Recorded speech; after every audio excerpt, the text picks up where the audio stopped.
Last class में हमने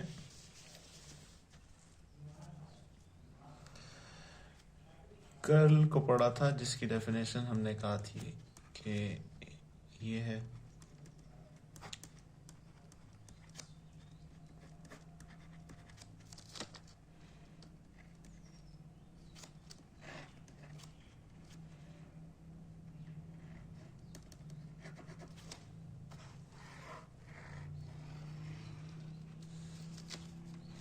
और बेसिकली जो कर्ल है हमें एक वोर्टेक्स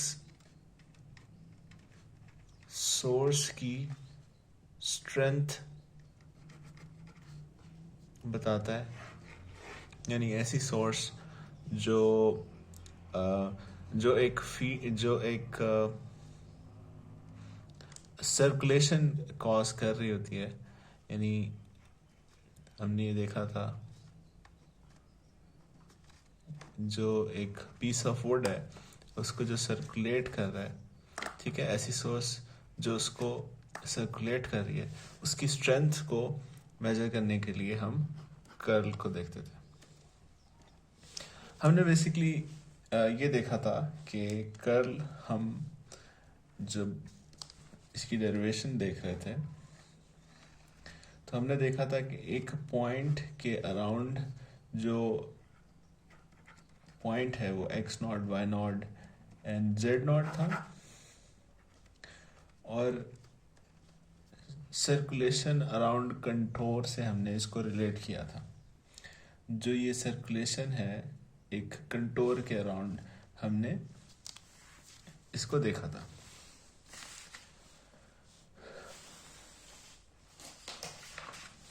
अब अगर इसी चीज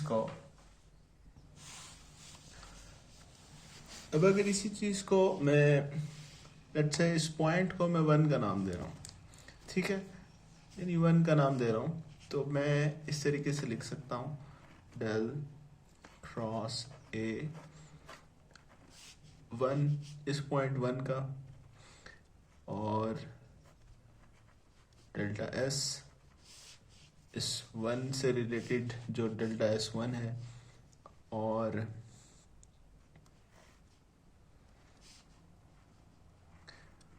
जो कंटोर इसी 1 से रिलेटेड है वो N A dot D L, ठीक है, और साथ में हमारी डायरेक्शन भी आ जाएगी ए ऑफ एन।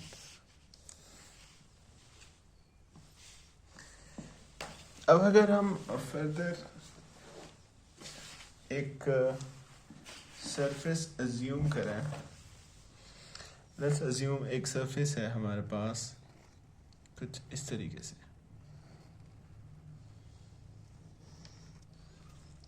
ऐसी एक सरफेस है,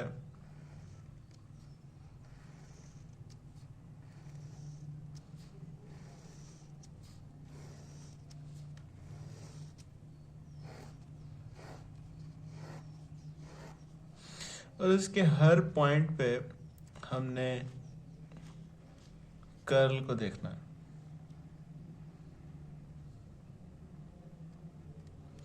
ठीक है, तो अगर आप देखें यहाँ पे, अब जो सर्कुलेशन है वो बेसिकली इस तरीके से है, ठीक है, तो यहाँ पे सर्कुलेशन इस तरीके से होगी, ये भी सर्कुलेशन इस तरीके से होगी, ये भी सर्कुलेशन इस तरीके से होगी। तो इस हर पॉइंट को, मतलब अगर मैं ऐड करूं, और यानी अब इस एक पॉइंट पे जो कर्ल है वो इसके इक्वलेंट है।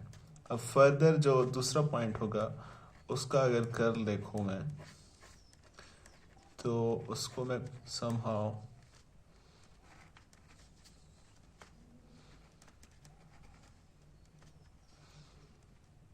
इस तरीके से लिख सकता हूँ। और अगर मैं टोटल लिखना चाहूँ सारों का कर्ल, तो मुझे जितने भी ये पॉइंट्स हैं उनको ऐड कर दूं। यानी अगर मैं इसको जनरल फॉर्म में लिखूं, तो उससे पहले ऐड करने से पहले अगर मैं इसको जनरल फॉर्म में लिख दूं, यानी अगर मैं इसी चीज को फर्दर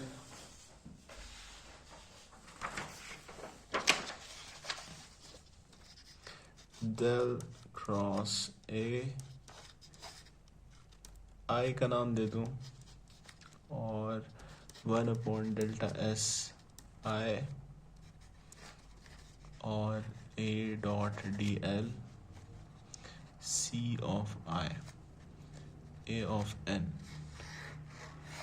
ठीक है, इसमें जो I है वो 1 से लेकर N तक हो सकता है। ठीक है, तो अब जितना भी ये पॉइंट्स हैं जिसके अराउंड हम ये देख रहे हैं कर्ल, तो वो सारे हम इस तरीके से बता सकते हैं। अब अगर मैं इस चीज को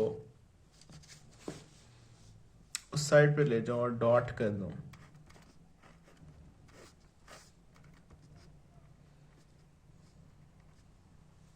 बेसिकली हमने ये देखा हुआ था ना कि जो D ऑफ S है वो A ऑफ N और D ऑफ S के इक्वलेंट होता है। ठीक है, और अगर ये बिल्कुल स्मॉल है तो डेल्टा S, अगर मैं इसको कह लूँ A ऑफ N और डेल्टा S के इक्वल हो जाएगा। तो मैं अभी इसी तरीके से जो ये डेल्टा S है इधर मैं डॉट कर दूँ इसके साथ, यानी यहाँ से मैं इसको डॉट कर रहा हूँ। तो मैं जो ऊपर वाली इक्वेशन है इसको इस तरीके से लिख सकता हूँ।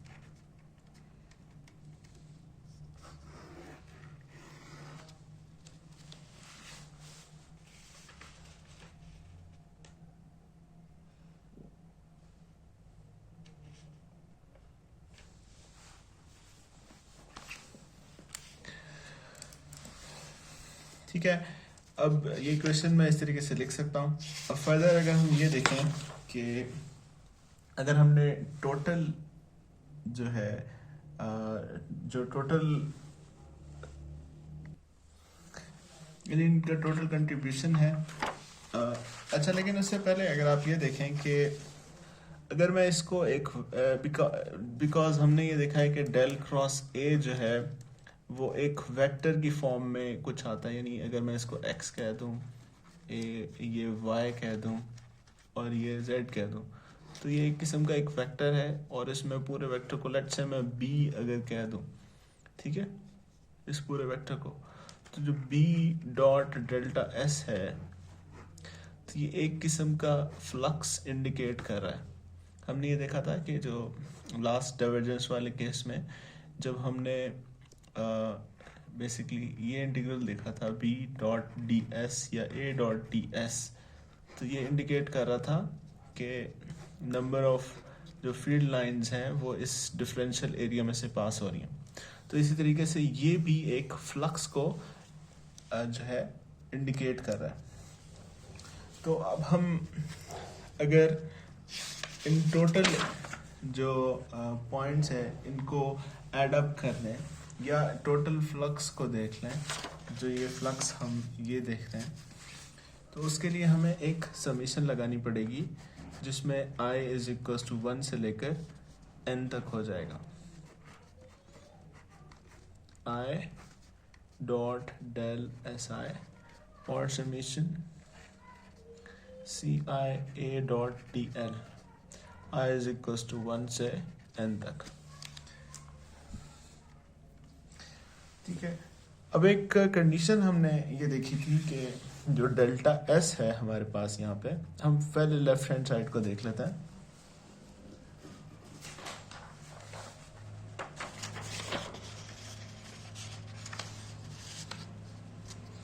Summation J is equal to 1 n del cross A I dot del SI is equals to S del cross A dot ds, नहीं सॉरी, अभी हम यहाँ तक नहीं पहुंचे। this is equals to summation del C I A dot dl. I is equals to 1 से n.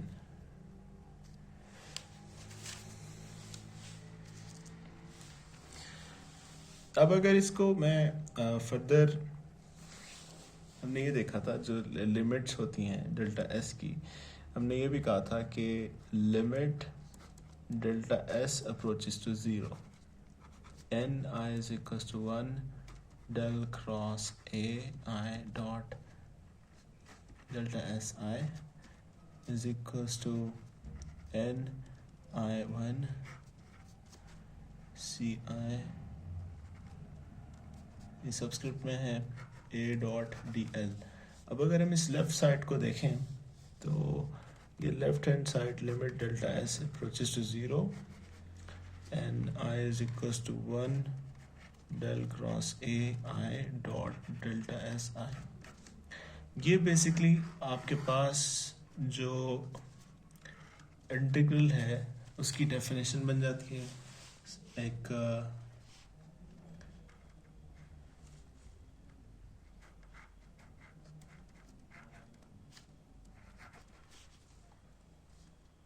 एक surface integral की, ठीक है. और अब हम राइट हैंड साइड को देखते हैं. जो राइट हैंड साइड है आपके पास I is equals to 1 n differential C of I A dot D of L. इसको हम फर्दर देखना चाह रहे हैं. तो अब यहाँ पे देखें कि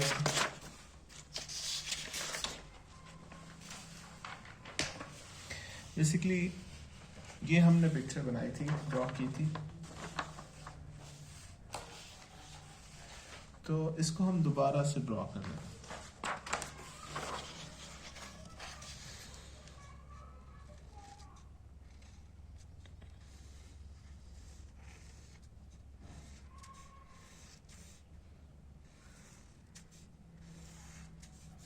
इस तरह की कोई इंटरफेस है. अब एक पॉइंट ये है, एक पॉइंट ये है, एक पॉइंट ये है. मैं इसको फर्दर आगे यहाँ पे ड्रॉ कर रहा हूँ और इस वाले पॉइंट को फर्दर यहाँ पे ड्रॉ कर रहा हूँ. ठीक है. सेंस ऑफ रोटेशन इस तरीके से है, तो जो कंटोर है वो भी इस तरीके से बन रहा है, और यहाँ पे जो कंटोर बन रहा है वो भी इस तरीके से बन रहा है. ठीक है. लेकिन जब ये साथ में होंगे दोनों,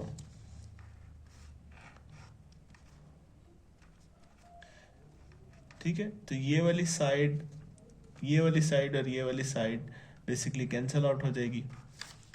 और इसी तरीके से जो इसके ऊपर जो डिफरेंशियल एरिया होगा वो रोटेशन, ये वाली रोटेशन और ये वाली रोटेशन कैंसल आउट कर देगा. और इसी तरीके से जो यहाँ पे होगी वो रोटेशन भी इसी डायरेक्शन में है, इसी डायरेक्शन में है. तो ये वाली साइड और ये वाली साइड, ये वाली साइड और ये वाली साइड, और इसी तरीके से यहाँ पे देखें तो ये डायरेक्शन इस तरफ है, ये डायरेक्शन इस तरफ है, ये भी कैंसिल आउट हो जाएगा. तो इन दी एंड जो हमारे पास कंटोर बचेगा वो सिर्फ बिल्कुल एजेस पे बचेगा, यानी इस तरीके से कुछ बच जाएगा.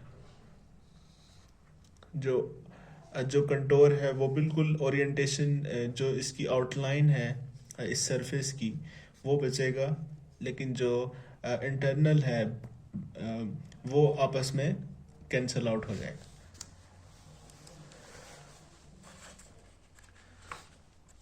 तो हमारे पास जो बेसिकली जो यहाँ पे ये जो राइट हैंड साइड है इसको हम फर्दर यहाँ पे लिखते हैं समीशन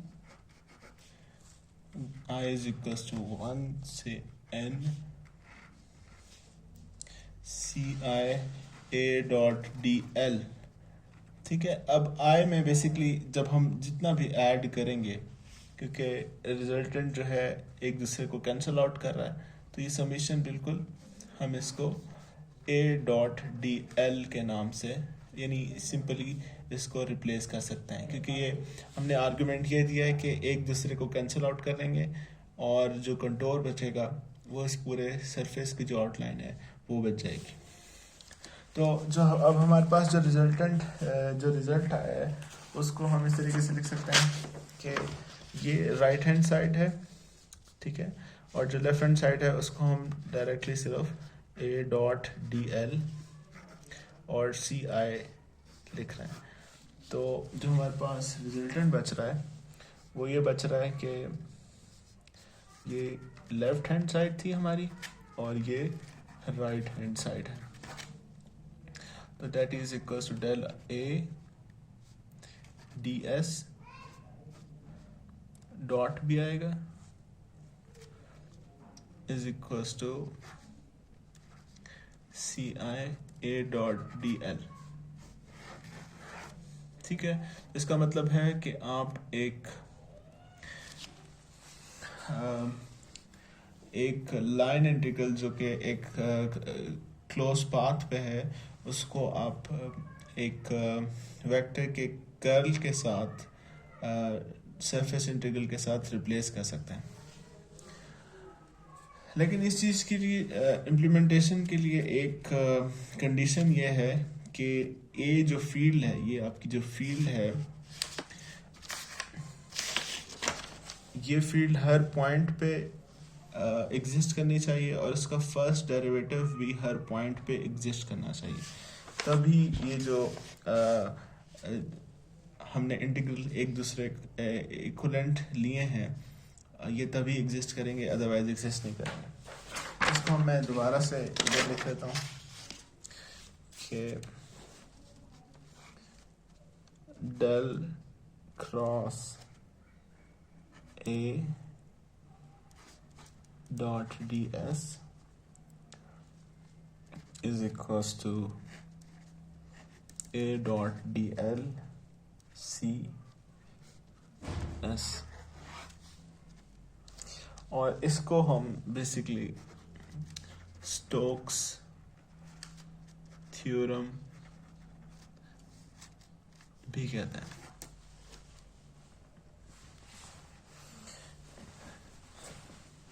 और जो इसकी बुक में आपकी डेफिनेशन है वो ये है कि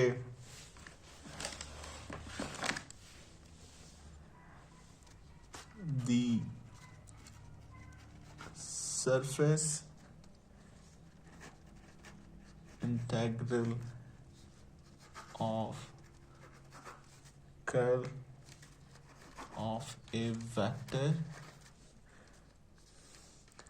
over an open surface is equal